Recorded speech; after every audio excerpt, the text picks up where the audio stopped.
नमस्कार दोस्तों, बहुत बहुत स्वागत है आप सभी का आपके अपने चैनल टारगेटेड वन पे।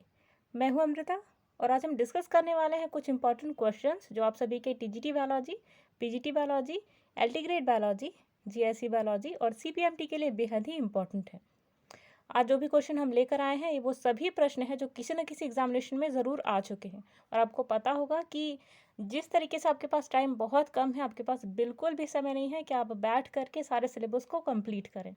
तो बेटर वे इज़, अब आपको क्या करना है, आपको वो सारे क्वेश्चंस को रिपीट करना है, उन एमसीक्यूज़ को रिवाइज करना है। हालांकि देखिए, आपने जब वो चीज़ें पढ़ी हुई हैं एक बारी तो आपको जस्ट रिवाइज करना है, ठीक है। तो आप जस्ट रिवाइज कीजिए और बिल्कुल स्मार्ट स्टडी कीजिए। दैट मीन्स कि आपको सिर्फ एमसीक्यू लगाने हैं और ये वही एमसीक्यू हैं जो आपके एग्जामिनेशंस के लिए इंपॉर्टेंट है, जो अदर एग्जामिनेशंस में आ चुके हैं।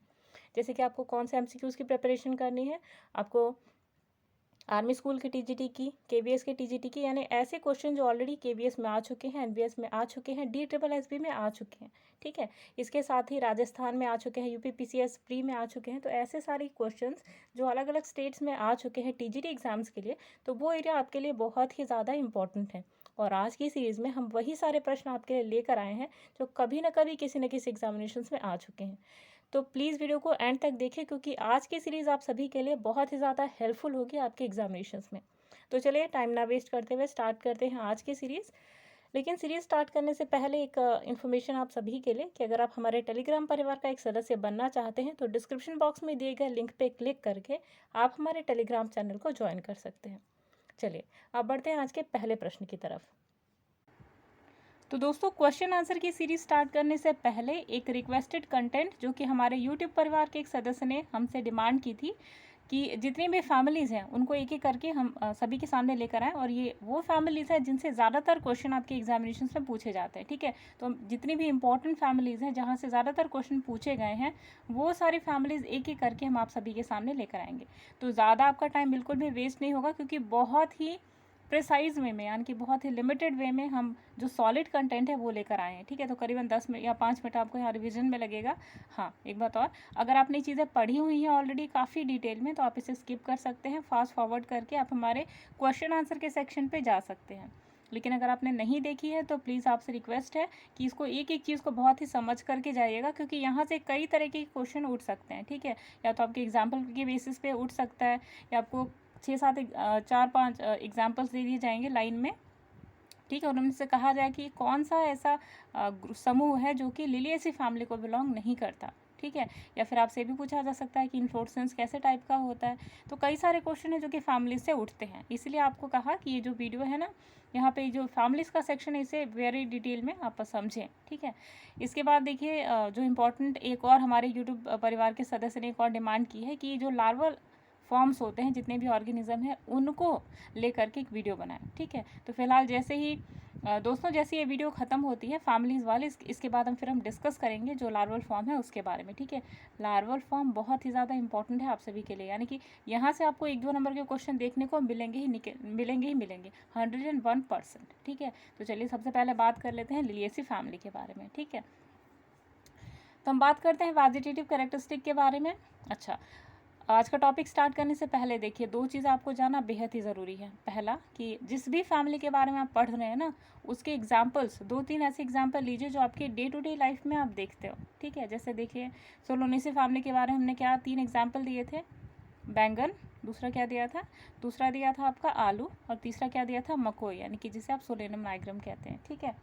तो देखिए, यहाँ पे जितने भी चीज़ हम डिस्कस कर रहे हैं ना, पहले अगर आपके माइंड में चीज़ सेटअप रहेगी कि हाँ ये एग्जाम्पल्स है, तो आप उस तरीके से जब आप पौधे को एनालाइज करेंगे ना, तो आपको याद हो जाएगा कि हाँ ये चीज़ उसके अंदर मैंने देखी थी, और हाँ ये जो पैटर्न है लीफ का या फिर इन्फ्लोरेसेंस का, तो उसके अंदर हमने देखा था, ठीक है। तो ये बस एक सबसे पहला अप्रोच आपको ये रखना है कि 2-3 एग्जाम्पल ले लीजिए, 2-3, सिर्फ एक नहीं, 2-3 लीजिएगा।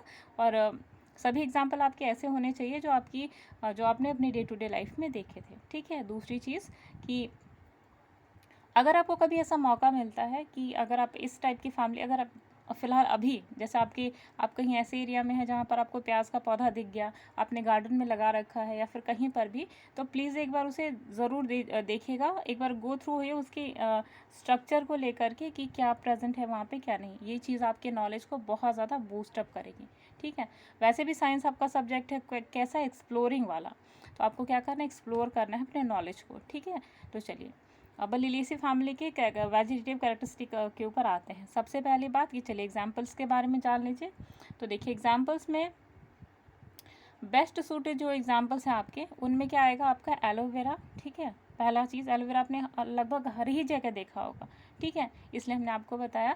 दूसरी चीज़ देखिए क्या है जो आप अपनी स्क्रीन पे देख रहे हैं, अनियन यानी कि प्याज। प्याज तो आपने डेली सबके घरों में देखा ही होगा, सब्जी में, सैलेड में, हर जगह यूज़ होता है। तीसरा है आपका लहसुन। लहसुन तो सभी ने देखे होंगे, ठीक है, सब्जी में बेसिकली यूज़ होता है, चटनी वगैरह में यूज़ होता है। तो इन तीनों एग्जाम्पल्स को आप ले करके चलिए, ठीक है। हमने ऐसा क्यों कहा, यही एग्जाम्पल आपको हेल्प करेंगे सारी जो यहाँ पे आप इंपॉर्टेंट स्ट्रक्चर्स देख रहे हो ना, उन्हें समझने में, ठीक है। तो चलिए स्टार्ट करते हैं। सबसे पहले हम वेजिटेटिव कैरेक्टरिस्टिक की बात करते हैं। तो हम आज बात करेंगे सबसे पहले रूट्स के बारे में। तो रूट्स यहाँ पे कैसी होती है, फाइबरस रूट सिस्टम होता है यहाँ पे। दैट मीन्स कि ये आपकी सॉइल की मेन एक्सिस है, तो सारे रूट्स एक ही सिंगल पॉइंट से, सिंगल स्टेम से जो है वो अराइज कर रही हैं कुछ इस प्रकार से, एक ही एक्सिस से। तो ये आपका कहलाएगा फाइबरस रूट सिस्टम, ठीक है। दूसरी चीज़ स्टेम देखिए कैसा है, तो स्टेम इरेक्ट है, मतलब इरेक्ट मतलब क्या होता है, सीधा, बिल्कुल सीधा है stem. Liliaceae include perennial herbs. Perennial ये जो टर्म आप देख रहे हैं, देखिए जो हिंदी मीडियम के बच्चे हैं उनको थोड़ी सी डिफिकल्टी होगी, पर गाइज यहाँ पे क्या है ना, देखिए दो चीज़ें हैं आपके लिए कि लैंग्वेज आपके लिए कभी भी कोई बाउंडेशन नहीं होनी चाहिए, ठीक है। पेरिनियल हर्ब्स के बारे में हम बात कर रहे हैं, तो ऐसे सारे पौधे जो कि 1 साल में मैच्योर हो जाते हैं, ठीक है, मैच्योर होकर के वो फ्रूटनिंग के एरिया तक पहुंच जाते हैं, तो ये आपका क्या कहलाता है, पेरिनियल, ठीक है। तो स्टेम इसका कैसा होता है, पेरिनियल। अब देखिए दूसरी चीज़, आपने बहुत सारे एग्जाम्पल देखे होंगे जिनमें अनियन आता है, ठीक है, आपका गार्लिक आता है, और गार्लिक और जिंजर भी आते हैं। तो ये सभी क्या है, आपके वो एग्जाम्पल है जो डे टू डे लाइफ में आप देखते हैं। तो ये सब क्या रिप्रेजेंट करते हैं, बल्ब को या फिर राइजोम को। तो ये सब क्या है, ये सब वो प्लांट्स है जो कि पेरिनियल है, मतलब 1 साल के अंदर वो डेवलप करते हैं, फिर 1 ही साल के अंदर मैच्योर होते हैं, और उसके बाद उनके अंदर सीड प्रोड्यूसिंग या फिर फ्रूटनिंग की जो टेंडेंसी है वो आ जाती है। मतलब 1 साल के अंदर उनका ग्रोथ भी होता है, बर्थ भी होता है, ग्रोथ भी होता है, सीड प्रोडक्शन भी होता है। तो ये सारा प्रोसेस क्या होता है, सिर्फ 1 साल के अंदर। That is why these are called perennial herbs, ठीक है। दूसरी चीज़ प्रोपगेशन की बात करी जाए, तो प्रोपगेशन यहाँ पे कई सारे मेथड से होता है। पहला है बल्ब और दूसरा राइजोम। तो बल्ब को देखा जाए तो अनियन, देखिए अनियन बेस्ट एग्जाम्पल है। अनियन अगर आप देखेंगे तो बल्ब की तरह नज़र आएगा, लेकिन अगर आप इसको माइन्यूटली ऑब्जर्व करते हैं तो आपको नज़र आएगा कि लीफ जो होती है, स्केली लीव्स की 2-3 लेयर्स आपस में कनेक्टेड होती है। तो एग्जैक्टली क्या है, बल्ब है, 2-3 लेयर्स में आपको इस प्रकार से नज़र आएगी, ठीक है। तो ये होता है बल्ब का स्ट्रक्चर। राइजोम देखिए, तो राइजोम आपने जिंजर देखा होगा, यानी कि अदरक। तो अदरक जो होता है एक राइजोम का एग्जाम्पल है। तो ये भी किस में आता है, लिलिएसी फैमिली में। चलिए अब लीव्स की बात करते हैं। तो लीफ का स्ट्रक्चर कैसा होता है, यहाँ पर लीफ होती है अल्टरनेटली प्रेजेंट होती है। अल्टरनेट मतलब कि आपका मेन एक्सिस है, एक लीफ यहाँ पे प्रेजेंट है तो दूसरी इधर, फिर एक इधर तो फिर दूसरी इधर, ठीक है। तो ये आपका क्या होता है, अल्टरनेट कहलाता है, ठीक है। और आप स्क्रीन पे देख भी रहे हैं कि अनियन के अंदर जो लीफ है, एक इधर प्रेजेंट है तो दूसरी इधर, फिर एक इधर तो एक इधर, ठीक है। तो ये आपका कहलाता है अल्टरनेट, ठीक है। सिंपल होती है, दैट मीन्स कि यहाँ पे पिन्नेट लाइक स्ट्रक्चर आपको नहीं दिखता। पिन्नेट मतलब कि आपकी सिंपल लीफ है, एक इधर। पिन्नेट मतलब क्या होता है कि ये आपकी मेन एक्सिस है, यहाँ से आपकी ब्रांच उगी, इसी ब्रांच में आपको इस टाइप से, जैसे इमली का पौधा होता है ना, इमली की लीव्स, इस टाइप की आपको अगर नहीं नज़र आती है तो पिन्नेट कहलाएंगे, ठीक है। इमली का हो गया, रोज़ का हो गया, ये सभी। अब दूसरी चीज़ वेनेशन की बात की जाए, वेरी इंपॉर्टेंट इट इज़। तो फैमिली के अंदर एक तो चीज़ होती है वेनेशन, दूसरी चीज़ होती है इन्फ्लोरेसेंस, तीसरी चीज़ होती है कि ओवरी कैसा है। यहाँ से आपके मैक्सिमम क्वेश्चन उठते हैं टीजीटी पीजीटी में, ठीक है। तो टीजीटी में बेसिकली, पीजीटी तो इतनी हायर लेवल की चीज़ें पूछता है, वहाँ तो ये सब आने ही वाला नहीं है। तो फैमिली से रिलेटेड आपके जो है मेन कैरेक्टरिस्टिक फीचर पूछते हैं 1-2 नंबर में आपके पीजीटी में, लेकिन टीजीटी के लिए बेहद ही इंपॉर्टेंट है, ठीक है। चलिए तो लीव्स में यहाँ पे देखिए वेनेशन कैसी है। तो वेनेशन मतलब कि जो आपकी लीफ है, इसके अंदर जो वेन्स है वो किस प्रकार से प्रेजेंट है, इसी को वेनेशन कहा जाता है, ठीक है। तो देखिए वेनेशन आपकी कैसी होती है, पैरेलल, यानी कि जो वेन्स होती हैं पैरेलली प्रेजेंट होती हैं, ठीक है। हमने शुरू में ही आपको बताया था पहले ही कि देखिए आपको सारे एग्जाम्पल याद करने हैं, सारे नहीं सॉरी 2-3 एग्जाम्पल याद करने हैं, जिससे आप इस फैमिली को रिप्रेजेंट कर सको अपने माइंड में, ठीक है। एक और इम्पॉर्टेंट चीज़ देख लीजिए कि लिलिएसी फैमिली में मैक्सिमम जो प्लांट्स हैं सभी के सभी क्या हैं, डाइकॉट, सॉरी सभी के सभी क्या है, मोनोकॉट है, ठीक है। मोनोकॉट इन द सेंस कि ये जो आपका बीज होता है ना, इसको आप टू इक्वल हेल्प्स में डिवाइड नहीं कर सकते, ठीक है। जैसे चना होता है आपका ना, चना को आप तोड़ोगे तो 2 पार्ट्स में डिवाइड हो जाएगा, तो ये आपका क्या है, द्विबीजपत्री यानी कि डाइकॉट। लेकिन यहाँ पे मेज़ को देख लीजिए, मेज़ तो नहीं डिवाइड होता, तो ये आपका क्या है, एक बीजपत्री, ठीक है। तो वही कि यहाँ जो लीव्स होते, यहाँ जो प्लांट्स होते हैं बेसिकली दैट आर मोनोकॉट, और इसीलिए यहाँ पे जो वेनेशन आपको नज़र आएगी वो पैरेलल वेनेशन होगी, ठीक है। तो ये तो आपकी थी लीव्स के बारे में। चलिए अब फ्लावर्स के बारे में बात करते हैं। तो एक बार यहाँ पे फिगर की हेल्प से समझ लीजिए कि प्लांट्स और फ्लावर के बारे में जो इंपॉर्टेंट चीज़ें हैं, उसके बाद फिर हम इस टॉपिक को आगे लेकर के चलते हैं। तो यह आपका मेन प्लांट बॉडी, ठीक है। यहाँ पे ये क्या है आपका बल्ब, ये लीफ है आपकी अल्टरनेटली प्रेजेंट। ये आपका सिलेंड्रिकल फ्लैशी लीफ होती है। फ्लैशी मतलब कि अंदर से जो लीफ है ना वो खाली होती है, लेकिन आप छुएंगे तो एकदम फ्लफी सी महसूस होगी, ठीक है। ये है पेडंकल, ये तब उगता है जब जो बल्ब प्लांट है यहाँ ये जो बल्ब है ये फुल्ली मैच्योर हो जाता है, ठीक है। जब लीव्स इसकी कड़ी हो जाती हैं, डार्क ग्रीन इन कलर हो जाती है, तब बिल्कुल सेंटर से जो है वो पेडंकल उगता है, और पेडंकल के ठीक ऊपर एक फ्लावर उगता है। और ये जो फ्लावर आप देख रहे हैं ना, ये जो फ्लावर है ये आपका साइमोस टाइप का होता है, ठीक है। ये तो आपका इम्पॉर्टेंट, और अम्बल टाइप का भी देखा जाता है, ठीक। अम्बल और साइमोस क्या होते हैं हम आगे चल करके डिस्कस करेंगे, लेकिन फिर भी अगर आपको थोड़ी सी डिफ़िकल्टी फील होती है तो कमेंट बॉक्स में ज़रूर लिखिएगा, हम इस चीज़ को very nicely with the help of diagram चीज़ें एक्सप्लेन करेंगे आपको, ठीक है।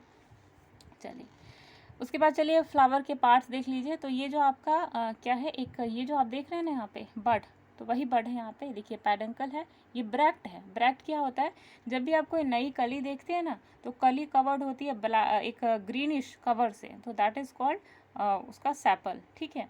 सैपल के ठीक नीचे आपको छोटी छोटी महीन महीन लीव्स दिखाई देंगी, दैट आर कॉल्ड ब्रैक्ट, ठीक है। अगर ब्रैक्ट प्रेजेंट है तो ब्रैक्टिएट, नहीं प्रेजेंट है तो ई ब्रैक्टिएट कहलाता है, ठीक है। तो इंपॉर्टेंट चीज़ है जो आपको ध्यान रखना है। ये आपको छोटे छोटे कई सारे मतलब न्यूमरस फ्लावर्स नज़र आएंगे, आप उसको काउंट नहीं कर पाएंगे इतने, ठीक है। ये पेडंकल है, पेडिकल है, ठीक। तो इम्पॉर्टेंट चीज़ था इस एस्पेक्ट को लेकर के। सेकेंड थिंग इज देखिए एक सिंगल फ्लावर कैसा है, जो आप यहाँ पे देख रहे हैं ना, ये सिंगल फ्लावर है कैसा, तो चलिए इसको एक बार ही देख लेते हैं। सिंगल फ्लावर में ये आपका पेडिसिल है, ठीक है। यहाँ पे देखिए पैरियंथ है, ये ओवरी है, ये है फिलामेंट, और ये क्या है, एपीपैबस स्टेमन, ठीक। तो ये इम्पॉर्टेंट टर्म था जिसको आपको इस फैमिली के रिगार्डिंग जानना ज़रूरी था। चलिए नेक्स्ट पे आते हैं। अब आते हैं फ्लोरल अरेंजमेंट पे। तो सबसे पहले बात करेंगे इन्फ्लोरेसेंस के बारे में। इन्फ्लोरेसेंस मतलब कि फ्लावर किस तरीके से अरेंज्ड होता है प्लांट्स के अंदर, ये आपका कहलाता है इन्फ्लोरेसेंस, ठीक। तो यहाँ पे जो इन्फ्लोरेसेंस नज़र आते हैं दैट इज साइमोस टाइप सॉलिटरी, ठीक है। दूसरी चीज़ अम्बेलेट भी नज़र आती है और क्लस्टर्स में भी, ठीक है। अम्बेलेट क्लस्टर मतलब, अम्बल मतलब होता क्या है देखिए, तो एक सिंगल वर्ड में देखिए कि आपकी ये क्या है, मेन एक्सिस, ठीक। ये आपका पेडिकल है, ठीक। अब क्या होता है कि जितने भी फ्लावर्स इसमें गुच्छे में प्रेजेंट है सब के सब एक ही एक्सिस में कुछ इस प्रकार उगे हुए हैं ऐसे, तो ये आपका कहलाएगा अम्बेलेट, ठीक है। अम्बल कहलाता है, अम्बल इन्फ्लोरेसेंस कहलाता है। अच्छा, अगर आपने किसी भी प्लांट्स के अंदर ऐसी इन्फ्लोरेसेंस देखी है तो आप कमेंट बॉक्स में ज़रूर लिखिएगा कि किस प्लांट के अंदर आपने इस टाइप की जो है वो देखी हुई है इन्फ्लोरेसेंस। अगर नहीं देखी है तो जान लीजिए कि ये जो मसाले होते हैं ना, जिनमें सौंफ आती है, जीरा आता है, तो गाजर आती है, तो इन सब में आपको इसी प्रकार का जो है वो नज़र आएगा इन्फ्लोरेसेंस, ठीक है। तो ये इंपॉर्टेंट एस्पेक्ट है इस क्वेश्चन को लेकर के। क्लस्टर्स में प्रेजेंट होते हैं, मतलब कि एक बुके टाइप की अपीयरेंस आपको नज़र आएगी इनके फ्लावर्स में, ठीक है। अब देखिए फ्लावर के बारे में बात करते हैं। तो फ्लावर यहाँ पे कंप्लीट होता है, that means flower consist of sepal, petal और गाइनोशियम और एंडोशियम, चारों चीज़ें यहाँ पे प्रेजेंट होती है। फ्लावर होता कैसे है, बाइसेक्सुअल होता है, दैट मीन्स कि फ्लावर जो है यहाँ पे बाइसेक्सुअल मीन्स कि इसी के अंदर दोनों सेक्सेस प्रेजेंट है, यानी कि मेल गैमेट भी प्रेजेंट है, फीमेल गैमेट भी प्रेजेंट है, and that is why it is called bisexual flower, ठीक है। यानी कि ओवरी भी है यहाँ पे और स्टेमन भी प्रेजेंट है, ठीक है। फ्लावर होता है यहाँ पे एक्टिनोमॉर्फिक, ठीक है। एक्टिनोमॉर्फिक मतलब होता है कि इसे 2-3 एक्सेस से अगर आप काटेंगे ना तो ये बिल्कुल कैसा नज़र आएगा, देखिए इस प्रकार से 2-3 एक्सेस से अगर आप काटेंगे ना तो बिल्कुल एक बराबर नज़र आएगा, इसलिए इसे एक्टिनोमॉर्फिक कहा गया है, ठीक है। अच्छा, एक एक हमारे ग्रुप के मेंबर ने हमसे कहा, एक रिक्वेस्ट किया था कि मैम एक्टिनोमॉर्फिक और जाइगोमॉर्फिक के बीच में डिफरेंस समझा दीजिए, उनको समझ में नहीं आया था। तो एक डायग्राम की हेल्प से हम चीज़ों को बहुत ही क्लियरली समझाएंगे, ठीक है। चलिए पहले फ़िलहाल टॉपिक पे आते हैं। तो फ्लावर यहाँ पे कैसा होता है, एक्टिनोमॉर्फिक होता है, हाइपोगाइमस होता है और पैरियंथ यहाँ पे प्रेजेंट होता है, ठीक है। तो इंपॉर्टेंट एस्पेक्ट था फ्लावर के रिस्पेक्ट में, ठीक है। अगर ये टर्म आपको डिफ़िकल्ट लगते हैं तो ज़रूर कमेंट बॉक्स में लिखिएगा कि हाइपोगाइनस मतलब क्या होता है, पैरियंथ मतलब क्या होता है, ज़रूर बताइएगा। क्योंकि गाइस हम यहाँ पे ये मान करके चल रहे हैं कि जो भी स्टूडेंट्स ये देख रहे हैं वीडियो, उनके पास प्रायर नॉलेज है, ठीक है। अगर देखिए मेन फोकस क्या है यहाँ पे कि चीज़ें क्लियर होनी चाहिए। तो आप बिल्कुल भी हेजिटेट मत करिए कि अगर आप ये छोटी छोटी चीज़ें पूछेंगे तो लोग क्या सोचेंगे, इससे कोई फ़र्क नहीं पड़ता गाइस। एग्जाम्पल जो एग्ज़ाम है ना, आपको खुद निकालना है, ठीक है, दूसरों को नहीं निकालना। तो your knowledge should be perfect, दूसरों से आपको कोई फ़र्क नहीं पड़ना चाहिए कि ये बंदा क्या सोचेगा, वो क्या सोचेगा, इससे क्या फ़र्क पड़ता है। क्या कभी कभी ऐसा भी होता है कि आप बहुत ज़्यादा अपनी स्टडीज़ में आगे बढ़ चुके होते हैं और ये छोटी छोटी चीज़ें हैं। जैसे अगर आप कई बच्चों को आप देखेंगे ना कि बहुत बड़ी बड़ी पोजीशन पे चले गए, आईज बन गए, पीसेस बन गए, लेकिन क ख ग घ उन्हें आता ही नहीं आता, ये रियलिटी है भाई। देखिए छोटी क्लासेस में ABCD बच्चों को पढ़ाने पे ज़्यादा फोकस किया जाता है। वैसे भी ABCD कम अल्फ़ाबेट्स की है और जो आपका क ख ग घ है वो ज़्यादा है, इसलिए बहुत लोगों को याद भी नहीं होता। तो वही चीज़ है कि बेसिक चीज़ अगर नहीं पता है तो ज़रूर लिखिएगा। हम पूरी कोशिश करेंगे आपको इमेज की हेल्प से, कंटेंट की हेल्प से आपको समझाने की, ठीक है। अब देखिए पैरेंथ की बात की जा रही है। तो पैरेंथ यहाँ पे क्या होता है, इंडिस्टिंक्टिव, यानी कि एक दूसरे के साथ में अटैच्ड होता है, ठीक है। पैरेंथ में देखिए अब यहाँ सेपल प्लस पेटल से जुड़ा होता है, एक दूसरे के साथ में जुड़े होते हैं, ठीक। अब ये होते हैं 6, कैसे, 3 जो होता है सेपल होते हैं, 3 जो होते हैं पेटल होते हैं, और ये सभी बेस से एकदम मतलब बेस की तरफ से एक दूसरे से कनेक्टेड होते हैं, ठीक है। दूसरी चीज़ कि यहाँ पे एस्टिवेशन जो होती है वो क्या होती है, वेलवेट। एस्टिवेशन मतलब क्या, ये जो आप स्ट्रक्चर देख रहे हैं यहाँ पे, ये सेपल, ये प्रेजेंट, तो इस टाइप के जो डायग्राम आप देख रहे हैं ना, ये एस्टिवेशन कहलाती है, ठीक है। फ्लोरल डायग्राम में जहाँ पे सेपल प्रेजेंट कहाँ पे प्रेजेंट होते हैं, सेपल पेटल, तो दैट इज़ कॉल्ड एस्टिवेशन, ठीक है। ये आपका क्या है, फ्लोरल फॉर्मूला, ठीक है। फ्लोरल फार्मूला कैसे बनता है, तो जितने सेपल यहाँ पे प्रेजेंट है, जो चीज़ आप यहाँ पे इमेज में देख रहे हैं ना, उसे यहाँ पे वर्ड्स में सिंबल्स के द्वारा जो है सिम्बॉलिकली रिप्रेजेंट किया गया, तो यही है फ्लोरल फार्मूला, ठीक है। चलिए आगे बढ़े। अब एंड्रोशियम की बात करते हैं। तो एंड्रोशियम यहाँ पे 6 इन नंबर होता है, ठीक। 6 इन मतलब कि 3+3 यानी कि 3 के वर्ड में होता है। मतलब 3 जो होते हैं स्टेमेन एक तरफ होते हैं और 3 जो होते हैं सेकेंड लेयर एक्सिस में होते हैं। तो ये आपका क्या कहलाएगा, एंड्रोशियम है। 3+3 में आपको लिखना है, ठीक है। गायनोशियम कैसा है, तो सिनकार्पस है, ट्राई कार्पेलरी है, ट्राई लॉक्यूलर है, सुपीरियर ओवरी है विद एक्साइल प्लेसेंटेशन, ठीक है। देखिए ट्राई कार्पेलरी मतलब कार्पेल जो होता है बिल्कुल टिप पे, वो 3 प्रेजेंट होता है, ठीक। ट्राइलोब्यूलर मतलब कि जहाँ सीड बनते हैं वहाँ पे 3 लोब्यूल्स प्रेजेंट होते हैं, ठीक है। उसके साथ ही ओवरी क्या है, सुपीरियर है, मतलब ओवरी जो होता है जो फ्लोरल एक्सिस है उससे ऊपर उठी हुई है, सुपीरियर ओवरी है, ठीक है। और जो प्लेसेंटेशन है वो क्या है, एक्साइल, मतलब टिप पे जो है वो गायनोशियम प्रेजेंट होती है, ठीक है। अब देखिए फ्रूट्स के बारे में बात करी जाए तो फ्रूट्स यहाँ पे मोस्टली कैप्सूल फॉर्म में होते हैं, कई बार बेरी फॉर्म में भी नज़र आते हैं। पर एक चीज़ ध्यान रखिए, यहाँ पे जो फ्रूट्स होते हैं वेरी रेयरली प्रेजेंट, यानी जितनी भी स्पीशीज़ अभी तक आपने देखी है लिलिएसी की, बहुत ही कम आप देखेंगे कि वहाँ पे फ्रूट प्रेजेंट है या कैप्सूल प्रेजेंट है, बहुत ही रेयर केस में, ठीक है। सीड की बात करी जाए तो सीड देखिए यहाँ पे एंडोस्पर्मिक सीड्स होते हैं, ठीक है। तो ये इंपॉर्टेंट एस्पेक्ट है यहाँ से। अब चलिए इकोनॉमिक इंपॉर्टेंस की बात करते हैं। तो ये इकोनॉमिकल इंपॉर्टेंस जो होती है लिलिएसी फैमिली की, वो क्या होती है, सबसे पहला सोर्सेस ऑफ मेडिसिन। तो लिलिएसी फैमिली के कुछ मेंबर्स ऐसे हैं जो कि मेडिसिन की तरह यूज़ किए जाते हैं, जैसे कि आपका एलोवेरा, ठीक है। एलोवेरा स्किन के लिए काफ़ी अच्छा एक मेडिसिन का काम करता है। स्माइलैक्स देखिए, और कॉल्सिन जो है कॉल्सिन जो है ये भी मेडिसिन की तरह यूज़ किया जाता है। तो ये सभी आपने जो देखा, एलोवेरा, स्माइलैक्स और कॉल्सिन जो है, ये सभी के सभी मेडिसिन की तरह यूज़ किए जाते हैं। दूसरा देखिए ऑर्नामेंटल प्लांट। तो ऑर्नामेंटेशन मतलब होता है सजावटी। तो लिलियम देखिए, ट्यूलिप जो है, ग्लोरियोसा और रस्कस, ये सारे प्लांट्स जो हैं वो सजावटी पौधे और सजावट के लिए यूज़ होते हैं, ठीक है। सोर्सेस ऑफ फूड, तो देखिए सोर्सेस ऑफ फूड, तो लिलिएसी लिलिएसी की जो फैमिली है, यहाँ पे कई सारी चीज़ें हैं जो फूड की तरह यूज़ होती हैं, जिनमें बेसिकली हमने अभी डिस्कस किया, अनियन आपका था, और दूसरा क्या था आपका गार्लिक। ठीक है, इसके साथ अगर आप एलोवेरा को भी देखते हैं तो आजकल एलोवेरा को भी एज अ वेजिटेबल यूज़ किया जा रहा है। ठीक है, तो ये भी इंपॉर्टेंट एस्पेक्ट था यहाँ से। अब देखिए, bulb of allium cepa and roots of various species of smilax are used as flavouring agent, यानी कि ये फ्लेवरिंग एजेंट के रूप में भी यूज़ होते हैं। मतलब फ्लेवरिंग मतलब कि टेस्ट पैदा करने वाले एजेंट्स के रूप में भी यूज़ होते हैं। ठीक है, तो आज हमने डिस्कस करिए गाइस लिलिएसी फैमिली, और कमेंट बॉक्स में ज़रूर लिखिएगा कि ये जो सेक्शन आपको है, जो हम पहले कंटेंट डिस्कस कर रहे हैं, बाद में क्वेश्चन आंसर लेकर आ रहे हैं, इस टाइप का पैटर्न आपको अच्छा लग रहा है या नहीं। अगर अच्छा लग रहा है तो प्लीज़ गुड लिखेंगे आप कमेंट बॉक्स में, और हमारा हौसला अफजाई ज़रूर कीजिएगा। ठीक है, चलिए अब आप, ये सेक्शन हमारा ख़त्म हुआ, अब बढ़ चलते हैं अपने क्वेश्चन आंसर के सेक्शन की तरफ। चलिए, तो अब एक थोड़ा सा डिफरेंस देख लेते हैं एक्टिनोमॉर्फिक और जाइगोमॉर्फिक फ्लावर्स के बीच में, क्योंकि एक हमारे मेंबर ने हमसे कहा था कि ma'am what is the basic difference between actinomorphic और जाइगोमॉर्फिक। तो दोस्तों बहुत ही सिंपल सा अंतर है, और इमेज भी हम आपको लेकर आए हैं जिसके थ्रू आप समझ पाएंगे कि what is the difference between actinomorphic and zygomorphic flower. देखिए, पहली चीज़, अगर आपने जूलॉजी में पढ़ा होगा एनिमल्स के बारे में, क्लासिफिकेशन के बारे में, एनिमल क्लासिफिकेशन अगर पढ़ा है तो वहाँ पे एक टर्म आपने देखा होगा रेडियली सिमेट्रिकल, और दूसरा होता है आपका बायलेटरली सिमेट्रिकल। ठीक है, एक्टिनोमॉर्फिक मतलब ऐसा फ्लावर जिसे आप कहीं से भी उसकी एक्सिस को जिसमें आप कहीं से भी उसके एक्सिस को डिवाइड करेंगे, ऐसे ऐसे ऐसे ऐसे, हर तरीके से वो बराबर होगा। उसके चारों हिस्से ए बी सी और डी ये सब बराबर होंगे। ठीक है, तो ये आपका क्या कहलाएगा, एक्टिनोमॉर्फिक फ्लावर। जैसे देखिए, आपका ये ए है, ये बी है, ये सी है और ये डी है, ये सब क्या है, बराबर है एक दूसरे के। लेकिन जाइगोमॉर्फिक में क्या होगा, देखिए अगर आपने इस प्लेन में काटा है तो हाँ, ये और ए और ये बी ये दोनों बराबर होंगे।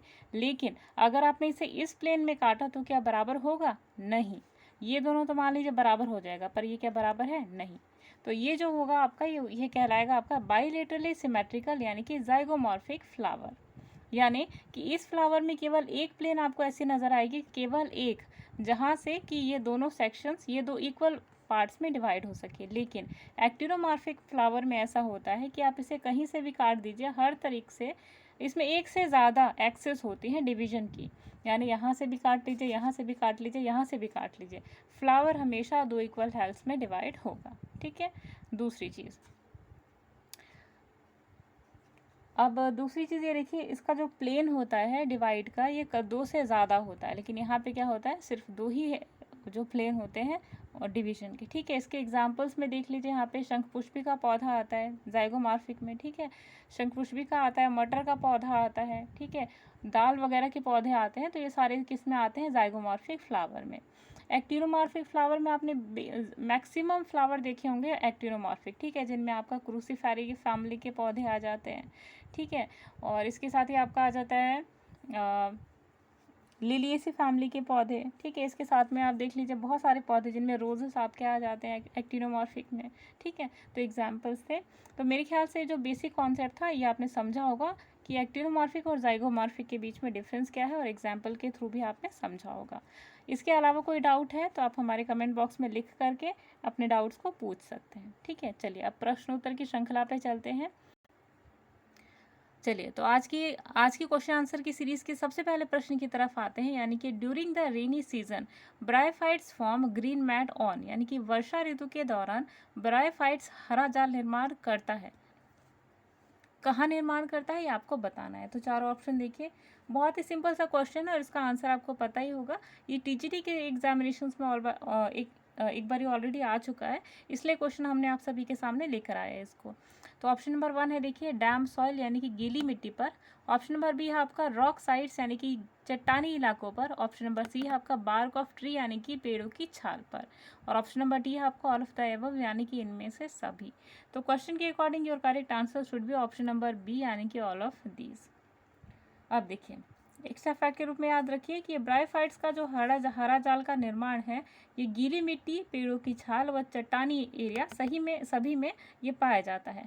ब्रायोफाइट्स क्या होते हैं, स्थलीय होते हैं यानी कि टेरेस्ट्रियल होते हैं।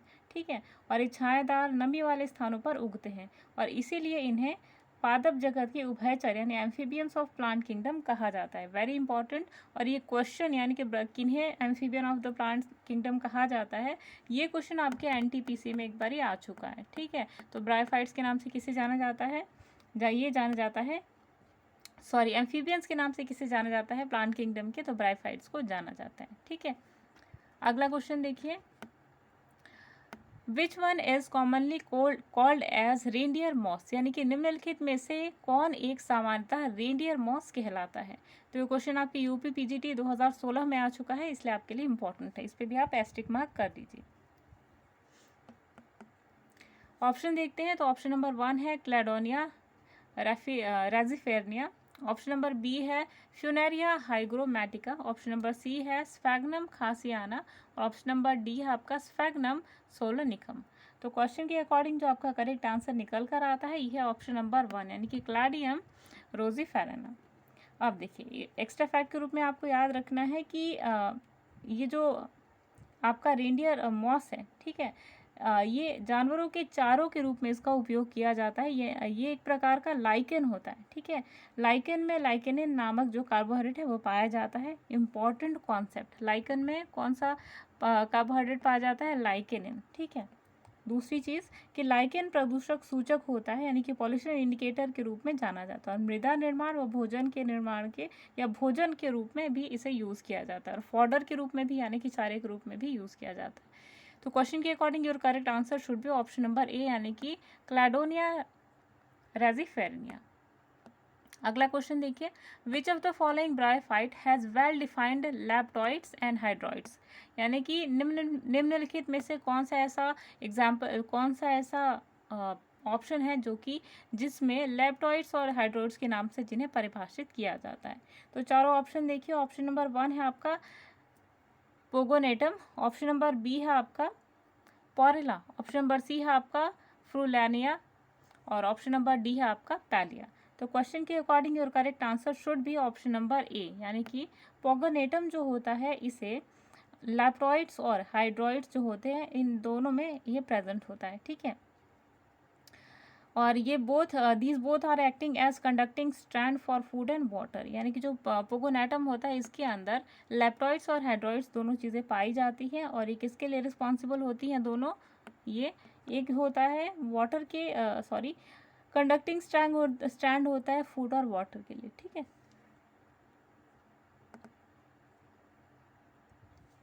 अगला प्रश्न देखिए, electrophores are present in the capsule of what, यानी कि इलेक्ट्रोफोर्स जो होते हैं किसके कैप्सूल में उपस्थित होते हैं आपको बताना है। ऑप्शन नंबर 1 है आपका riccia and marchantia, option number B है anthoceros and sphagnum, option number C है आपका पैलिया एंड रिकार्डिया, और ऑप्शन नंबर डी है आपका पोरेला एंड फ्यूनेरिया।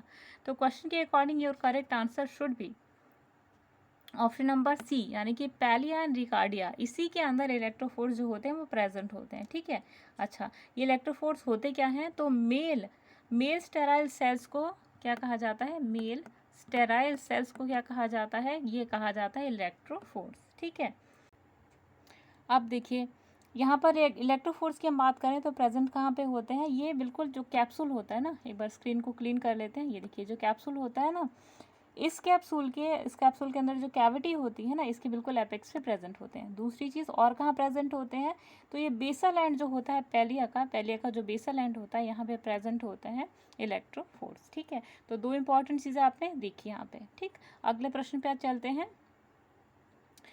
अगला क्वेश्चन है, which of the following in Marchantia represents the sporophytic phase, यानी कि मार्केंशिया के अंदर स्पोरोफिटिक फेज जो है वो कौन सा बॉडी का प्लांट का पार्ट है जो रिप्रेजेंट करता है। तो चार ऑप्शन देखिए, ऑप्शन नंबर 1 है आपका इलेटर्स, ऑप्शन नंबर बी है आपका कैलिप्ट्रा, ऑप्शन नंबर सी है आपका स्पोर, और ऑप्शन नंबर डी है आपका पेरिगाइनियम। तो क्वेश्चन के अकॉर्डिंग जो करेक्ट आंसर है आपका यह है ऑप्शन नंबर ए यानी कि इलेटर्स। ठीक है, अब देखिए एक्स्ट्रा फैक्ट के रूप में आपको याद रखना है कि इलेटर क्या होती है, इलेटर एक सेल होती है। ठीक है, इलेटर क्या है, सेल है, और ये कैसी होती है, हाइग्रोस्कोपिक यानी कि पानी और मॉइस्चर सोखने वाली। ठीक है, तो ये क्या करती है, ये चेंज कर देती है, ये जो शेप होता है स्पोरोफिटिक इसको चेंज करने के लिए रिस्पॉन्सिबल होते हैं। और जितने भी चेंजेस होते हैं ना, ये आपको पता ही है कि जितने भी बराफाइट्स होते हैं, टाइडोफाइट्स होते हैं, इनका जो मेन बेसिस होता है फर्टिलाइजेशन का, ये वाटर होता है, मॉइस्चर होता है, ठीक है। तो ये लेटर्स क्या करते हैं, इनको अब्जॉर्व करने का, एटमॉस्फेरिक मॉइस्चर को अब्जॉर्व करने का काम करते हैं, ठीक है। और देखिए एलेटर जो होते हैं कई सारे वेराइटीज़ में अवेलेबल होते हैं, कई बार एसोसिएटेड होते हैं प्लांट स्पोर्स के साथ में, ठीक है। दूसरी चीज़ कि ये स्पोरोफिटिक फेज को रिप्रेजेंट करते हैं मार्केंशिया के अंदर, ठीक है। तो according to question your correct answer should be option number 1, ठीक है। अगला क्वेश्चन देखिए, अगला क्वेश्चन है आपका, arrange the following plants in list 1 in order of number of valves by which they dehiscent in list 1, the correct order from the alternatives given. यानी कि आपको बताना है कि जो डेहिसेंस होता है प्लांट्स के अंदर, वो इन निम्नलिखित प्लांट्स में कैसे होता है, ये आपको बताना है, ठीक है। और क्या ये सामने से मैच कर रहा है, तो अगर आप मैच करेंगे तो कैसे मैच करेंगे, ये आपके सामने ऑप्शन दिया हुआ है, ठीक है। तो सबसे पहले देख लीजिए मैचिंग को। पहले दिया है नो वॉल्व और उसके सामने दिया है रिक्सिया, दिया है 2 वॉल्व उसके आगे मार्केंशिया, 4 वॉल्व दिया है उसके आगे एंथोसिरोस, और 5 वॉल्व दिया है उसके आगे दिया है पैलिया। तो देखिए इस क्वेश्चन के अकॉर्डिंग जो आपका करेक्ट आंसर बनता है that is option number B. यानी कि ए के सामने क्या आएगा 1, 2 के सामने क्या आएगा 3, यानी कि एंथोसोरस में जो डाइसेंस होता है वो 2 वॉल्व के द्वारा होता है, ठीक है। सी में देखेंगे आप तो 4 होता है, यानी कि पैलिया के अंदर 4 वॉल्व्स के द्वारा डाइसेंस होता है। और लास्ट देखिए, लास्ट है आपका सेकेंड, तो डी वाला जो है यानी कि 5 वॉल्व, यानी कि जो मार्केंशिया होता है इसमें 5 वॉल्व्स के द्वारा जो सीड का डाइसेंस है वो देखा जाता है, ठीक है। तो इस क्वेश्चन, ये देखिए बहुत ज़्यादा इंपॉर्टेंट क्वेश्चन है आपके पीजीटी और जीआईसी एग्जामिनेशन के लिए, से आप एस्टिक मार्क कर लें, ठीक है। अगला question, which bryophyte has large chloroplast and pyrenoid body, very important for your TGT examination, इसे भी आप एस्टिक मार्क कर लें, ठीक है। आपसे पूछ रहे हैं कि कौन सा ऐसा ब्रायोफाइट है जिसके पास बहुत बड़ा क्लोरोप्लास्ट होता है और पायरिनॉइड बॉडी होती है। तो चारों ऑप्शन देखिए, सबसे पहला ऑप्शन है आपका रिक्सिया, ऑप्शन नंबर बी है आपका मार्केंशिया, ऑप्शन नंबर सी है आपका एंथोसिरोस और ऑप्शन डी है आपका पैलिया। तो क्वेश्चन के according your correct answer should be option number C, यानी कि एंथोसिरोस, ठीक है। एंथोसिरोस एक ऐसी जीनस है जो कि वाइडली डिस्ट्रीब्यूटेड है पूरे इंडिया के अंदर, ठीक है, इंडिया के वर्ल्ड के अंदर, ग्लोबल लेवल पे। अब देखिए ये जिस क्लास को बिलोंग करता है उस क्लास का नाम है एंथोसिराटोप्सिडा, ठीक है। दूसरी चीज़, एंथोसिरोस के पास एक बहुत बड़ा सा क्लोरोप्लास्ट होता है और कई सारी न्यूमरस पायरिनॉइड बॉडी होती हैं, ठीक है, which is most popular characteristic feature of class anthocerotopsida, ठीक है। चलिए अगले प्रश्न पे आते हैं। तो अगला प्रश्न है, peat bogs are often formed in, यानी कि जो पीट बॉक्स होते हैं वो कहाँ पर बनते हैं ये आपको बताना है। तो चारों ऑप्शन देखिए, सबसे पहला ऑप्शन है आपका वेटलैंड्स, ऑप्शन नंबर बी है आपका waste lands, option number C है आपका ड्राई लैंड्स और ऑप्शन नंबर डी है आपका कल्टिवेटेड लैंड्स। तो क्वेश्चन के according your correct answer should be option number A, यानी कि वेटलैंड्स। अब एक्स्ट्रा फैक्ट के रूप में याद रख लीजिए कि पीट बॉक्स जो होते हैं that are often formed in wetlands, wetlands में अधिकतर ये नज़र आते हैं, ठीक है। पीट जो होता है ये एक डिपॉजिट होता है डेड प्लांट्स का, ठीक है, यानी कि जो डेड प्लांट्स मटेरियल होते हैं जब वो सड़ गल के किसी सॉइल पे जमा हो जाते हैं तो इसे आप क्या नाम देंगे, पीट बॉक्स। अब देखिए, तो ये जो पीट बॉक्स होते हैं इनका फंक्शन क्या होता है, ये किस लिए हमारे लिए ज़रूरी है। तो एक चीज़ देखिए कि हमने क्या कहा, पीट बॉक्स क्या होते हैं, सड़े गले जो पेड़ पौधे होते हैं, पेड़ पौधों के जो हिस्से होते हैं, वो जब हिस्से आप कहें कि जो पेड़ पौधे सड़ गल जाते हैं तो ज़मीन पे एक मोटी सी लेयर बना देते हैं, ठीक है, ये आपका पीट बॉक्स होते हैं। किस लिए हमारे लिए ज़रूरी है, क्योंकि जितनी भी वाटर स्टोरिंग कैपेसिटी है ना, इन्हीं की वजह से जो है पानी की जो सॉइल की जो है वाटर होल्डिंग कैपेसिटी वो बढ़ती है। कैसे कि ये क्या होती है, इनका वाटर होल्डिंग कैपेसिटी जो होती है, देखिए बेसिकली जितने भी रिवर्स होती हैं, ठीक है, और उनके तले में आप देखेंगे कि कई सारे प्लांट्स जो होते हैं वो प्रेजेंट होते हैं, ठीक है। आप सरफेस पे भी देखिए तो कई सारे डेड प्लांट्स जो होते हैं जो प्रेजेंट होते हैं। तो जैसे ही पानी ज़मीन पे आता है वो सारी क्या करते थे, पानी को सोख लेते हैं, ठीक है।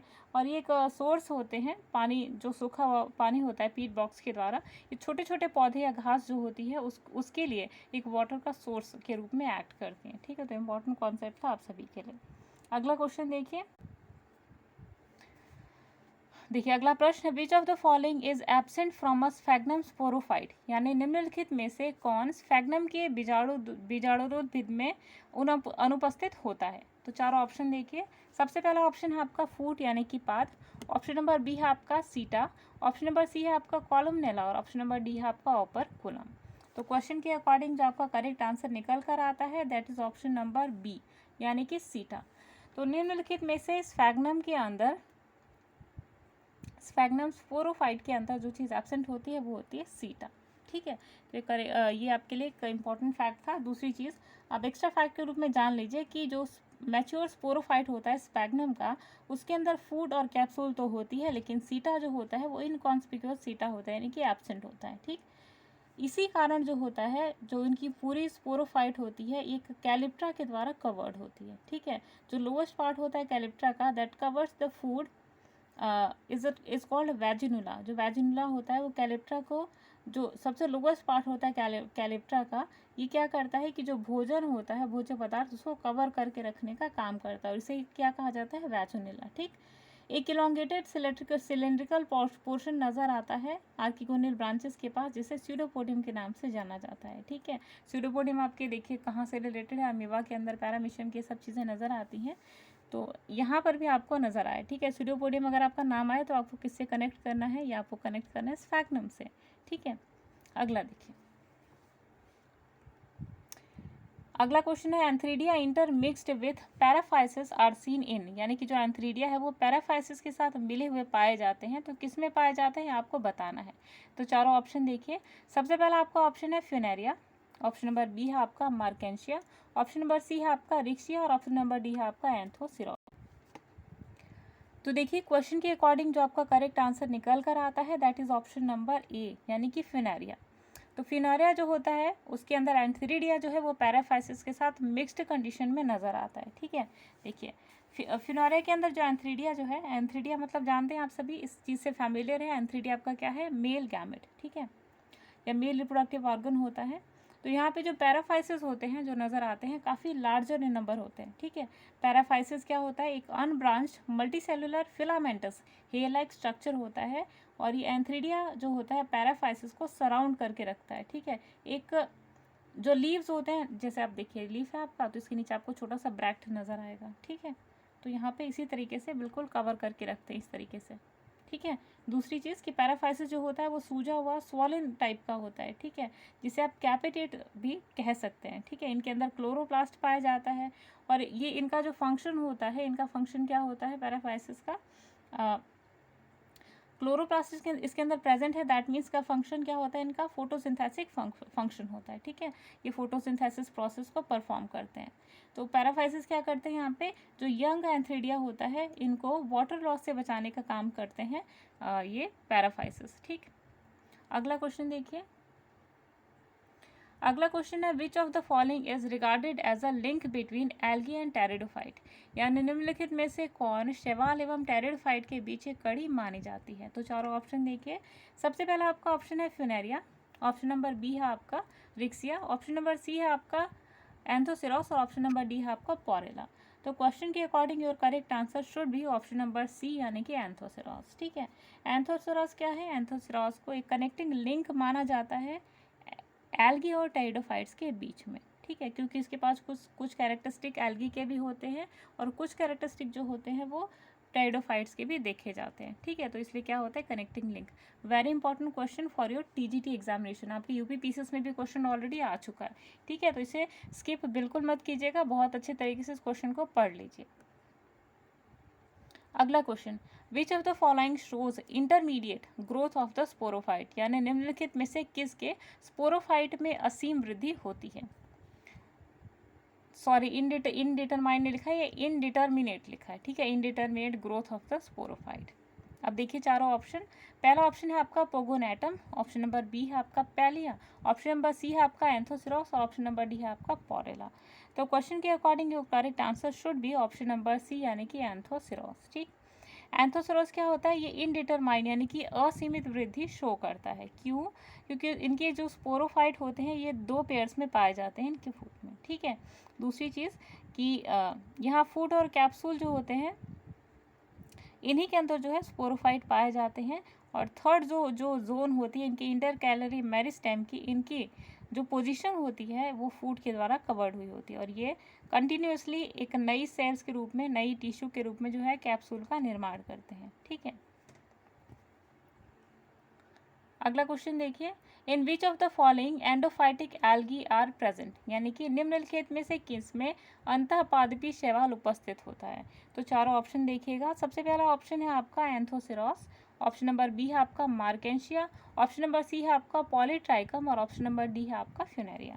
तो क्वेश्चन के according your correct answer should be option number 1, यानी कि एंथोसिरॉस। ठीक है, एंथोसिरॉस क्या है, एक एंडोफाइटिक एल्गी है जो कि जैसे कि नॉस्टोक जो होता है वो एंथोसिरॉस के ऊपर प्रेजेंट होता है इसकी वेंट्रल साइड पे, और उसी तरीके से ये जो एंथोसिरॉस होता है ये क्या है, एक एंडोफाइटिक एल्गी माना जाता है। ठीक है, अगला क्वेश्चन देखिए,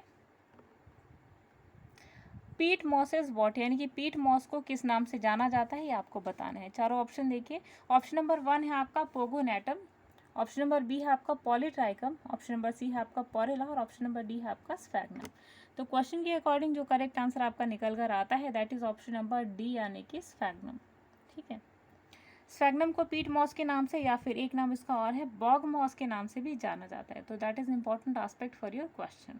अगले क्वेश्चन पे आते हैं। Next question is which of the following has a barrel shaped air pores in the thallus, यानी निम्नलिखित में से किसके थैलस में बैरल प्रकार के वायु छिद्र होते हैं। Very important for your TGT and LT grade plus GIC examination, बहुत इंपॉर्टेंट है, इसे एस्ट्रिक मार्क कर लीजिए। चारों ऑप्शन देखिए। सबसे पहला ऑप्शन है आपका पोगोनेटम, ऑप्शन नंबर बी है आपका फ्यूनेरिया, ऑप्शन नंबर सी है आपका मार्केंशिया और ऑप्शन नंबर डी है आपका सियांथोडियम।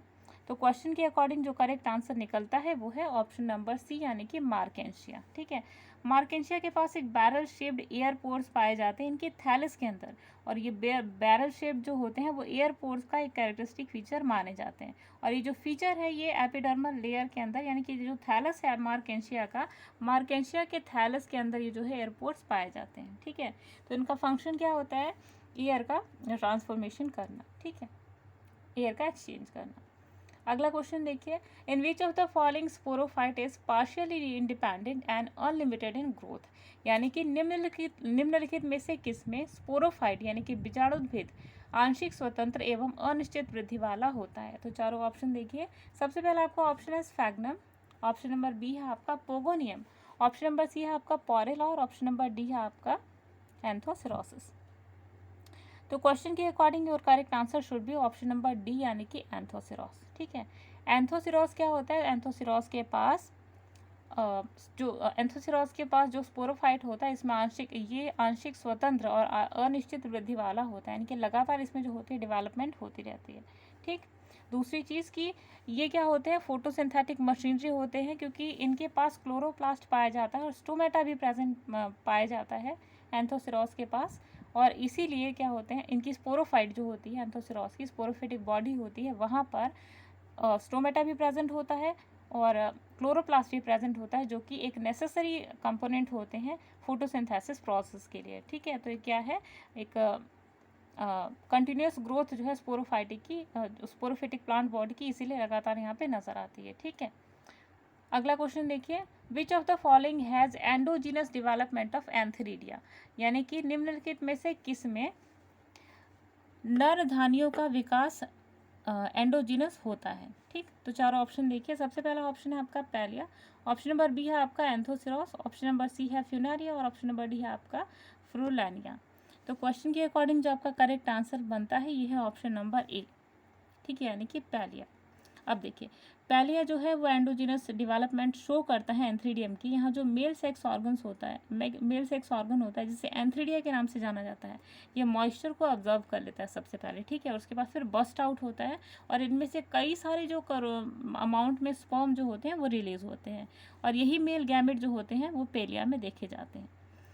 और इसकी जो डेवलपमेंट होती है, इसकी डेवलपमेंट और ग्रोथ को कंट्रोल करते हैं प्रोमोटिंग एजेंट्स। ठीक है, तो एंथ्रीडिया के अंदर जो एंडोजिनस डेवलपमेंट शो करता है तो किसके प्रेजेंस में करता है और कौन ये ग्रोथ रेगुलेटर्स होते हैं, तो पहला होता है ऑक्सिन, पहला है आपका ऑक्सिन और दूसरा क्या होता है आपका एथिलीन। ठीक, दो इंपॉर्टेंट क्या होते हैं, ग्रोथ रेगुलेटर्स। ठीक, अगला क्वेश्चन देखिए। अगला क्वेश्चन है मार्केंशिया पोजेसिस यानी कि मार्केंशिया में क्या विद्यमान होता है ये आपको बताना है। तो चारों ऑप्शन देखिए। सबसे पहला आपका ऑप्शन है partitioned air chambers containing branched assimilatory filaments without airports, यानी कि विभक्त वायवीय प्रकोष्ठ जिनमें शाखित स्वांगीकारक तंतु वायु छिद्र विहीन होता है। ऑप्शन नंबर बी है partitioned air chambers containing branched assimilatory filaments with airports, यानी कि विषाक्त वायवीय प्रकोष्ठ जिनमें शाखित स्वांगीकारक तंतु वायु छिद्र विहीन युक्त होते हैं। ऑप्शन नंबर सी है simple air chambers with unbranched assimilatory filaments, यानी कि सरल वायवीय प्रकोष्ठ जिनमें अशाखित स्वांगीकारक तंतु होते हैं। फिर option number D simple air chambers with airports, यानी कि वायु छिद्रधारी सरल वायवीय प्रकोष्ठ होते हैं। अब देखिए क्वेश्चन पढ़ने में इतना ज़्यादा टाइम लग गया अब आंसर पढ़ लेते हैं डायरेक्टली, इसमें एक्सप्लेनेशन उतनी नहीं कर पाएंगे क्योंकि गाइज ऑलरेडी टाइम बहुत कम है आप सभी के लिए। तो जस्ट क्वेश्चन देखिए और दो चार लाइन में जो आपके लिए इंपॉर्टेंट कॉन्सेप्ट है उसको देखिए और उसके बाद फिर हम अगले क्वेश्चन पे मूव करते हैं। तो ऑलरेडी ये ज़्यादा टाइम टेकिंग था क्योंकि इसका ऑप्शन देखिए कितना ज़्यादा बड़ा है। ठीक है, तो चलिए ऑप्शन को आंसर को देख लीजिए। तो आपका क्वेश्चन के अकॉर्डिंग जो करेक्ट आंसर है that is option number B, यानी कि मार्केंशिया के अंदर पार्टीशन्ड एयर चैम्बर्स होते हैं और इनके अंदर जो ब्रांच होती है वैसी मिलिट्री फिलामेंट टाइप होती है और इनके अंदर एयरपोर्ट्स भी होते हैं ब्रांचेस के अंदर। ठीक है, तो इंपॉर्टेंट कॉन्सेप्ट था आप सभी के लिए। अगला क्वेश्चन देखिए, in which of the following the columella is absent, यानी निम्नलिखित में से किसमें स्तंभिका का अभाव होता है। तो चारों ऑप्शन देखिए। सबसे पहला आपका ऑप्शन है पैलिया एपिफिलिया, ऑप्शन नंबर बी है आपका नोटोथाइलस इंडिका, ऑप्शन नंबर सी है आपका पोगोनेटम हिमालयटम, ऑप्शन नंबर डी है आपका एंथोसिरोस इरेक्टस। तो क्वेश्चन के अकॉर्डिंग जो आपका करेक्ट आंसर निकल कर आता है that is option number A, यानी कि पैलिया एफिलिया। ठीक है, और एक चीज़ और देखिए, जो कॉलमनेला होता है वो एब्सेंट पाया जाता है, यानी कि अनुपस्थित पाया जाता है पैलिया एफाइला में। ठीक है, और पैलिया एफाइला किसका पार्ट है, तो ये एक ब्रायोफाइटा का पार्ट है। In which of the following oil bodies are found, यानी कि निम्नलिखित में से किसमें तैल कार्य पाए जाते हैं। ऑप्शन नंबर 1 देखिए एंथोसिरोस, ऑप्शन नंबर बी है फ्रूलेनिया, ऑप्शन नंबर सी है आपका स्फैग्नम और ऑप्शन नंबर डी है आपका फ्यूनेरिया। तो क्वेश्चन के अकॉर्डिंग जो आपका करेक्ट आंसर निकल कर आता है दैट इज ऑप्शन नंबर, आपसे ऑयल बॉडीज़ के बारे में पूछा जा रहा है। ठीक है, ऑयल बॉडी जो कि फूड स्टोरेज की तरह काम करते हैं। ठीक है, और ये एक स्टोर्ड सब्सटेंसेस हैं ऑयल। तो ये आपका ऑप्शन नंबर बी जो है यहाँ पे वो करेक्ट आंसर बनता है, ये आपको ध्यान रखना है। ठीक है, दूसरी चीज़ की जो लीफ होती है यहाँ पर फ्लोरेलिया की जो लीफ होती है इसके अंदर सिंगल लेयर सेल की ये बनी हुई होती है और यहाँ पे जो ईच सेल होती है लीफ की उसके अंदर क्लोरोप्लास्ट और करीबन 3 से 6 जो है वो ऑयल बॉडीज़ पाई जाती है। ठीक है, ध्यान रखना है आपको कि इसकी जो लीफ है वो सिंगल लेयर सेल्स के द्वारा बनी हुई होती है और एक यहाँ पे जो आप सेल देख रहे हैं इसके अंदर करीबन 3 से 6 पाए जाते हैं, क्या 3 से 6 ऑयल बॉडीज़ पाई जाती हैं और कई सारे जो होते हैं क्लोरोप्लास्ट पाए जाते हैं। तो इंपॉर्टेंट कॉन्सेप्ट था आप सभी के लिए। तो यहाँ पे खत्म होता है हमारे बॉटनी का सेक्शन। उम्मीद है आपको बॉटनी के सेक्शंस पसंद आए होंगे। चलिए अब हम बात करते हैं जूलॉजी के प्रश्नों के ऊपर। तो आज की जूलॉजी सीरीज का सबसे पहला प्रश्न है, pluteus larva of echinoderms is characterised by the possession of what. तो चारों ऑप्शन देखिए, यानी कि जो प्लूटियस लार्वा है एकाइनोडर्मेट्स के अंदर ये किस अपने गुण के कारण जो होता है वो पहचाना जाता है। तो सबसे पहला ऑप्शन देखिए apical cilia alone, option number B है horizontal row of cilia alone, option number C है vertical row of cilia alone और ऑप्शन नंबर डी है नन ऑफ दीज। तो क्वेश्चन के according your correct answer should be option number D, यानी कि none of the above.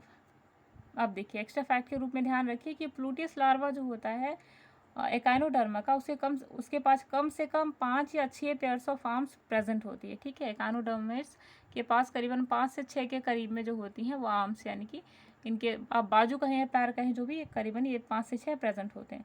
दूसरी चीज़ कि इनके पास कैल्केरियस रॉड्स होती हैं और पिगमेंटेड टिप्स होती हैं जिनकी। ठीक है, और इनके पास 4 सिलेटेड बॉन्ड जो होती हैं जो कि इक्विलेट्स जो होते हैं इनकी फॉर्मेशन में हेल्प करते हैं। ठीक है, और इनकी पोस्टीरियर डॉर्सल सरफेस के ऊपर आर्म्स होती है। पोस्टीरियर मतलब पीछे की तरफ जो हिस्सा होता है वहाँ पर आपको नजर आएंगी, ठीक है।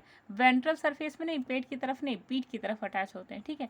टर्म्स थोड़े से डिफिकल्ट लगते हैं गाइस, लेकिन अगर आपको मतलब पता होगा तो आप इजीली समझ जाएंगे इन सारी चीज़ों को, ठीक है।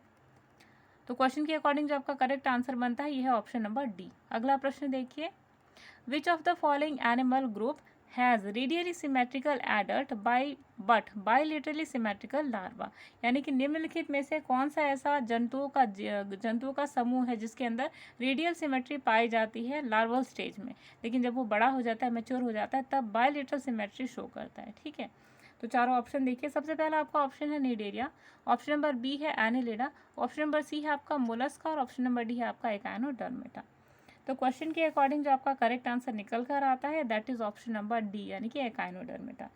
अब देखिए, एकाइनोडर्मेटा का जब लार्वा स्टेज होता है तो लार्वा स्टेज यहाँ पे बायोलेटरली सिमेट्रिकल होता है, ठीक है। लेकिन जब ये मेचोरिटी की तरफ जाता है तो मेचोरिटी के टाइम में जो एडल्ट स्टेज होती है एकाइनोडर्मेटा की, वो रेडियली सिमेट्रिकल होती है, ये आपको बताना है, सॉरी ये आपको पता होना चाहिए।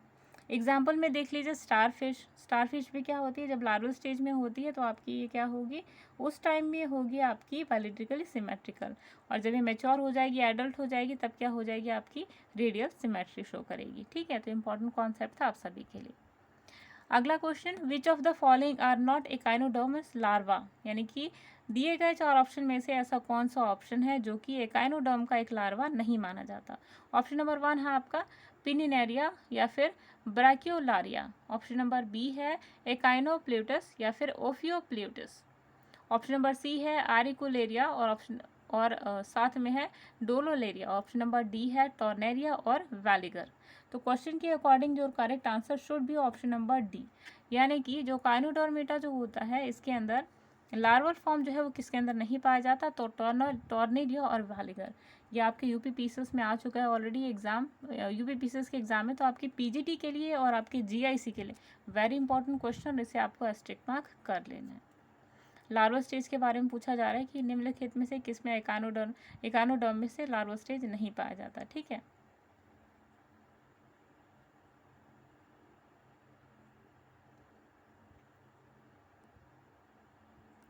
अब देखिए, कुछ आपको 6 या 7 के करीब में कोड्स आपको 6 दिख रहे हैं, आपको बताना है कि इसमें कोड नंबर 1, कोड नंबर 4 और कोड नंबर 6 जो है वो किस में पाए जाते हैं। तो चारों ऑप्शन देखिए, ऑप्शन नंबर 1 है एस्टेरॉइडिया, ऑप्शन नंबर बी है एकाइनोइडिया, ऑप्शन नंबर सी है आपका होलोजैथ्रॉइडिया और ऑप्शन नंबर डी है आपका क्राइनोइडिया। तो क्वेश्चन के according yo correct answer should be option number B, यानी कि एकाइनोइडिया, ठीक है। तो एकाइनोइडिया जो होती है, इसके जो रुधिर, इसके अंदर जो आर्म्स होती हैं वो प्रेजेंट होती हैं, ठीक है, स्लगिश होता है, और ओरल सरफेस जो होती है उसकी डायरेक्टली डाउनवर्ड होती है, ठीक है। तो इंपॉर्टेंट फीचर है आपके एकाइनोडर्मेटिक है, ठीक है। एग्जाम्पल में आप देख लीजिए स्टारफिश। अगला प्रश्न देखिए, in the walking legs of prawn the 3 podomeres that lie in sequence between coxa and carpus are, यानी कि प्रॉन के जो पैर होते हैं उसमें 3 पोडोमियर्स आपको नजर आएंगे और वो किस सीक्वेंस में अरेंज होते हैं कॉक्स और कार्पस के बीच में आपको बताना है। तो ऑप्शन नंबर 1, ये देखिए जीआईसी और पीजीटी लेवल का क्वेश्चन है, तो इसे भी आपको एस्टेरिक मार्क कर लेना है, ठीक है। ऑलरेडी यूपी पीसीएस में आ चुका है, तो आपके पीजीटी के लिए और आपके जीआईसी के लिए बहुत ही इंपॉर्टेंट है। तो चलिए ऑप्शन की बात करते हैं, तो 4 ऑप्शन देख लीजिए। पहला है merus ischium basis, option number B है basis ischium merus, option number C है इस्टियम मैरस और बेसिस, और ऑप्शन नंबर डी है बेसिस मैरस और इस्टियम। तो क्वेश्चन के according your correct answer should be option number B, यानी कि सबसे पहले बेसिस होता है, फिर इस्टियम होता है और उसके बाद फिर मैरस होता है, ठीक है। अब एक इंपॉर्टेंट चीज़ कि जितने भी क्रस्टेशियंस होते हैं उनमें 7 जो होते हैं वो पोडोमियर्स प्रेजेंट होते हैं, ठीक है, जिनमें अगर क्रमशः जिन्हें आप अरेंज करेंगे तो सबसे पहला आएगा कॉक्सस बेसिस, फिर आएगा इस्टियम और उसके बाद फिर मैरस, ठीक है।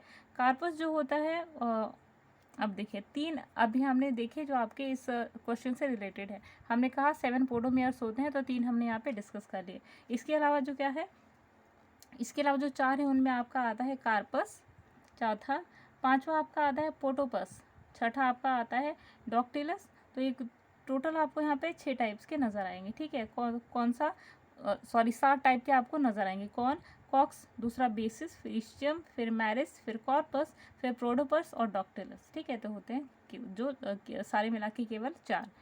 जो कि एक स्ट्रेट लाइन में अरेंज होते हैं और जो साथ साथ में हिंज्ड भी, हिंज जैसे हिंज जॉइंट होती है ना, जो इस प्रकार से मूवमेंट करती है आपके एंकल के, आपकी जो कोहनी होती है उसके पास, ठीक है। तो इसी टाइप का मूवमेंट जो होता है ये सातों मिल करके करते हैं, ठीक है। हिंज मूवमेंट जो है ये सभी करते हैं, हिंज जॉइंट की तरह मूवमेंट करते हैं। अगला क्वेश्चन देखिए, biramous appendages is the characteristic feature of what. चारों ऑप्शन देखिए। सबसे पहला आपका ऑप्शन है चिलोपोडा, ऑप्शन नंबर बी है डिप्लोपोडा, ऑप्शन नंबर सी है क्रस्टेशिया और ऑप्शन नंबर डी है सिफालोपोडा। तो क्वेश्चन के according your correct answer should be option number C, यानी कि क्रस्टेशियंस के अंदर आपको बायरमस अपेंडेजेस नजर आएंगे, ठीक है।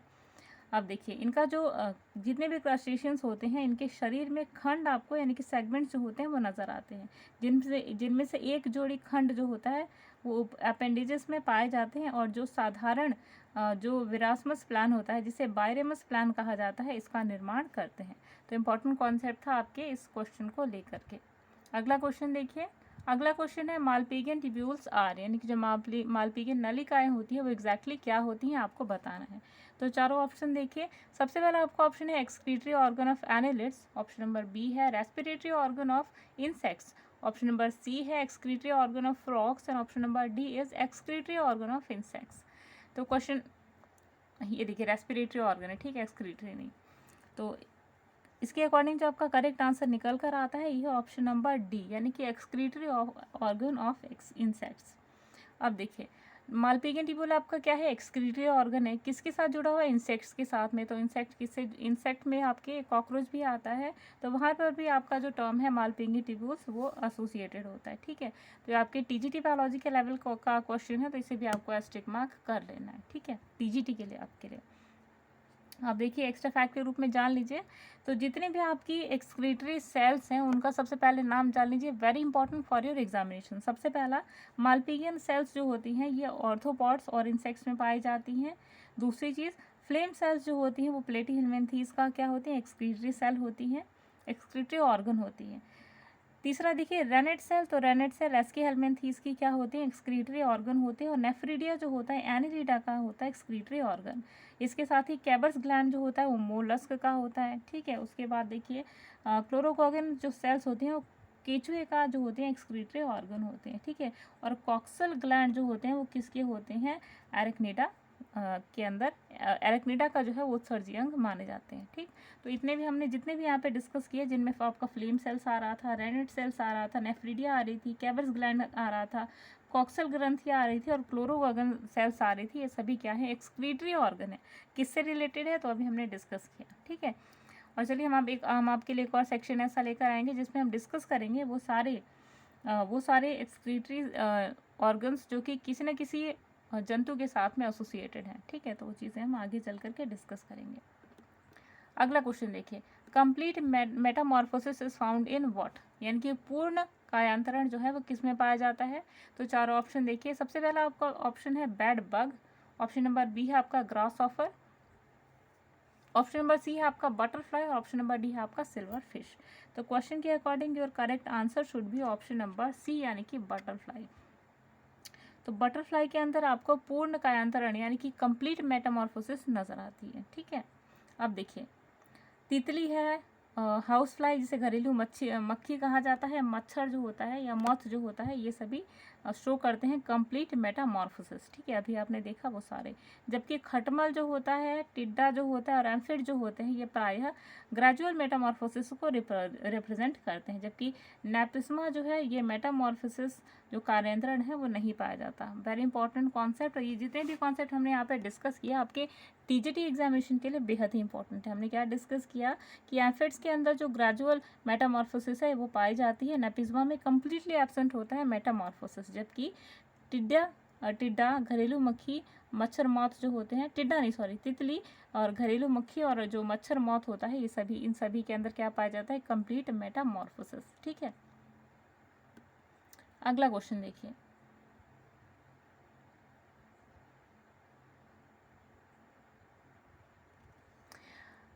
अगला क्वेश्चन है Metamorphosis in cockroach is regulated mainly by what, यानी कि तिलचट्टे में जो कायांतरण है इसका नियंत्रण मुख्य रूप से किसके द्वारा होता है ये आपको बताना है।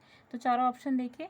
सबसे पहला आपका ऑप्शन है कॉर्पोरा कार्डियका, ऑप्शन नंबर बी है आपका प्रोथोरेसिक ग्लैंड यानी कि अग्रवक्षीय ग्रंथि, और ऑप्शन नंबर सी है आपका कॉर्पोरा अलेटा, और ऑप्शन नंबर डी है आपका ब्रेन।